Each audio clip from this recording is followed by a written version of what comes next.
Sir ఇంకోటి ఇంకో మంచి మాట చెప్తున్నా. ప్రతిసారి ఆర్కే రోజా ఏమంటుందంటే మేము ఈ ప్రజాస్వామ్యంలో ప్రజల వల్ల మేము ఓడిపోలేదు అనింది. వినాలి మీరు. ప్రజల వల్ల మేము ఓడిపోలేదు అనింది. ప్రజల వల్ల ఓడిపోకపోతే నువ్వు ఏమైనా కుక్కల వల్ల ఓడిపోయినావా, నక్కల వల్ల ఓడిపోయినావా, సీతాకోచిలుకలు ఓడిపోయినావా, సింహాల వల్ల ఓడిపోయావా, గ్రామ సింహాల వల్ల ఓడిపోయావా, సూక్ష్మజీవుల వల్ల ఓడిపోయావా, గ్రహాంతర వాసుల వల్ల ఓడిపోయావా, ఉడువుల వల్ల ఓడిపోయావా, లేకపోతే పిచ్చుకల వల్ల ఓడిపోయావా, హంసల వల్ల ఓడిపోయావా?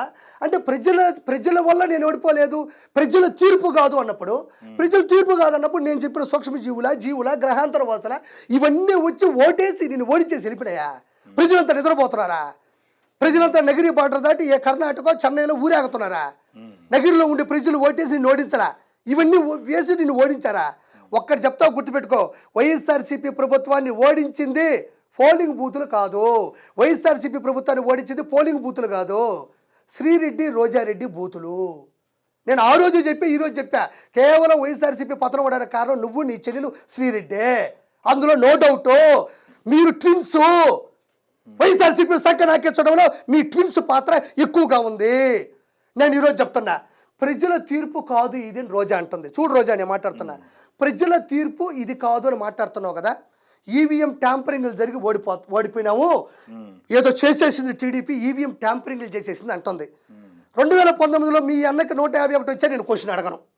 ఇప్పుడు ఈవీఎం ట్యాంపరింగ్లే ఇవన్నీ చేశాయని నువ్వు బల్ల గుద్దుతూ ఏదేదో అమాయకంగా చెప్తున్నావు కదా. నేను ఒక సవాల్ విసురుతున్నా రోజాకి. నీకు దమ్ముంటే టీడీపీ ప్రభుత్వం, మా నాయకుడు కాళ్ళు పట్టుకొని, సీఎం చంద్రబాబు నాయుడు గారు కాళ్ళు పట్టుకొని, పవన్ గారు కాళ్ళు పట్టుకొని, నేను ఒప్పించి నీకు రీపోలింగ్ పెట్టిస్తా, రీ ఎలక్షన్స్ పెట్టిస్తా, నువ్వు మళ్ళీ సిద్ధంగా ఉండు, మీరిద్దరు మళ్ళీ నిలబడండి.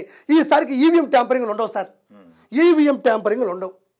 చీటీలే అందరూ వస్తారు, వేల మంది పోలీసులు ఉంటారు, ఎస్పీలు ఉంటారు, సిట్ ఉంటుంది, మొత్తం అందరూ ఉంటారు. అందరూ కొన్ని లక్షల సీసీ కెమెరాలు పెడతారు. ప్రతి ఈవీఎం లేకుండా బ్యాలెట్లో పేపర్లు వేస్తారు. ఇంకొక మాట ఇస్తున్నారు రోజాకి, 5 రోజులు 10 రోజులు కూడా ఆ బ్యాలెట్లు తీసుకెళ్ళి దాచం. ఆ రోజే అక్కడే పెట్టి అందరూ చూస్తున్నాగా అన్ని సీసీ కెమెరాలు, లోకల్ ఛానల్స్లకి లైవ్ ఇచ్చి ఏ తప్పు ఏ పొరపాటు జరగకుండా సీటీలు వేస్తారు. ఆ రోజే లెక్క పెడతారు. గెలిచే దమ్ము నీకుందా? గెలుస్తామనే నమ్మకం నీకుందా? ఈవీఎం ట్యాంపరింగ్ అంటున్నావు కదా, సీటీ నీతోనే స్టార్ట్ చేద్దాం, నీతోనే బ్యాలెట్లు పెట్టి చీటీలు వేపిద్దాం. ఎవరెవరితో మాట్లాడరు, ఎవరెవరు జెండాలు పట్టుకోరు, అందరూ వచ్చే బ్యాలెట్లో పేపర్లు వేస్తారు. ఆ పేపర్లు ఆ సాయంత్రం లెక్క పెడతారు. ఎటువంటి చీప్ ట్రిక్స్ ఉండవు. నువ్వు, మీ అన్నలు, మీ వాళ్ళు అందరూ అక్కడే ఉండొచ్చు. గెలిచే దమ్ము నీకుందా? రీపోలింగ్ పెట్టించే దమ్ము నాకుంది, రీ ఎలక్షన్స్ పెట్టించే దమ్ము నాకుంది. గెలిచే దమ్ము నీకు, గెలిపించే దమ్ము నీ అన్నకి ఉందా? ఉండదు. నువ్వేదో అమాయకంగా మాట్లాడేస్తున్నావు కదా.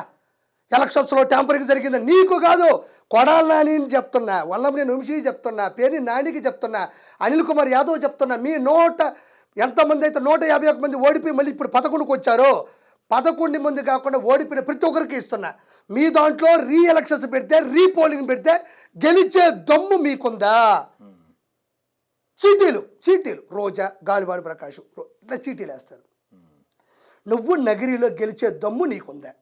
నేను అనిన దాని సవాల్కి నువ్వు డిబేట్కి వస్తావా? నేను ఎవరి కాళ్ళైనా పట్టుకొని రీపోలింగ్ పెట్టిస్తాను నీకు. ఓకే, మనం చేసిన అక్రమాలు, అవినీతులు, భూ కబ్జాలు, చిన్న బండ్లు, తోపుడు బండ్ల దగ్గర కమిషన్లు, సబ్ రిజిస్టర్ల దగ్గర అక్రమంగా తీసుకున్న డబ్బులు, శేషాచలంలో ఉండేటువంటి ఎర్రచందనాలు, కొండ మీదకి కోట్ల రూపాయలు, ఇవన్నీ చూస్తూ జనాలు నువ్వు మంచి చేసావని చెప్పి నీకు ఓట్లేసినా ఓడిపోయావా? సిగ్గుండా మనకు కొంచెమైనా సరే. పెట్టండి, గుర్తుపెట్టుకో, రీ ఎలక్షన్స్ రీపోలింగ్ పెట్టే పూర్తి బాధ్యత నాది. గెలిచే దమ్ము నీకుందా? ఈవీఎం వద్దు, చీటీలు పెడతావురా.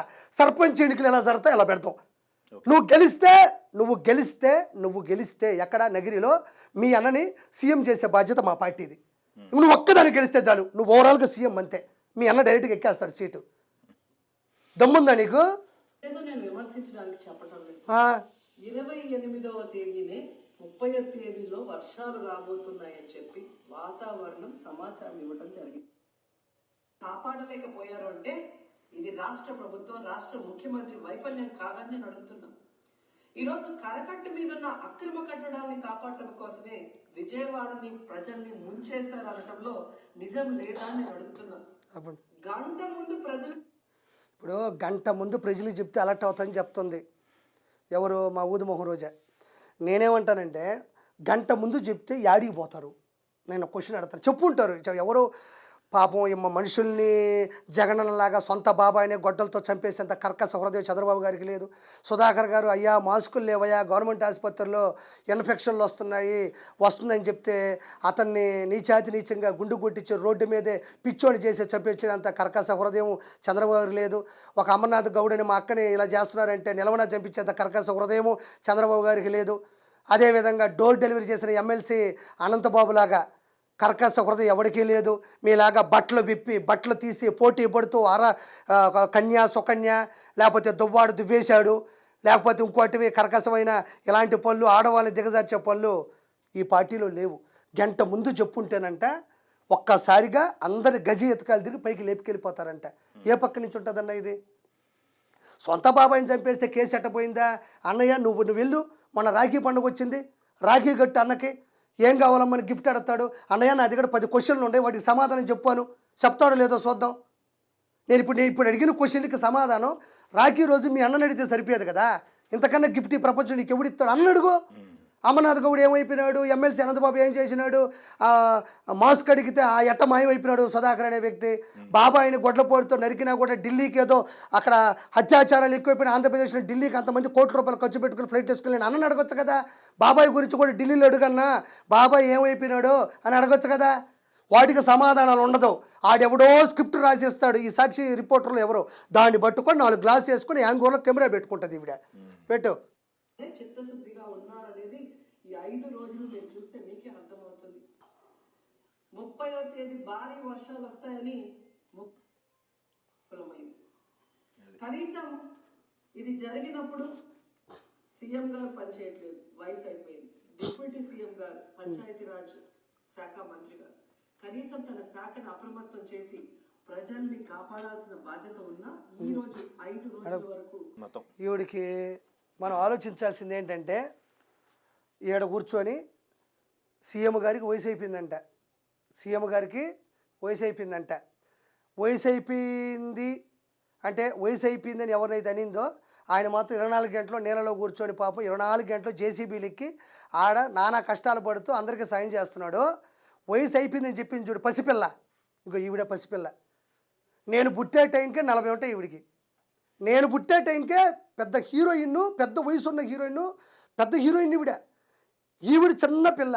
మొన్నే వచ్చింది, ఇప్పుడు ఉయ్యాల్లో నిద్రపోతుంది. అమ్మ వచ్చి రోజా లేగమ్మా అంటే నాన్న అని లేచి వచ్చి ఈడ కూర్చొని పాపం ఈడ 2 పెగ్గులు వేసి చిన్న పిల్ల 2 పెగ్గులు వేసి పాపం ఈడ కూర్చొని సమాజం కోసం ఏడ్చుకుంటూ బాధపడుతూ కింద పేపర్ పెట్టుకొని మాట్లాడుతుంది ఈ మనిషి. చిన్న పిల్ల ఇప్పుడే ఉయ్యాల నుంచి లేచింది. అన్నని లేపాడు, రోజా లేగు, అమ్మ వచ్చి లేపింది, టక్కలు లేచేసింది. అమ్మ విజయవాడ మొత్తం కనపడేసింది ఆ వయసు చిన్న పిల్లకి. అది చూసేసి ఏడ్చేస్తుంది పాపం, బాధపడిపోతా ఉంది.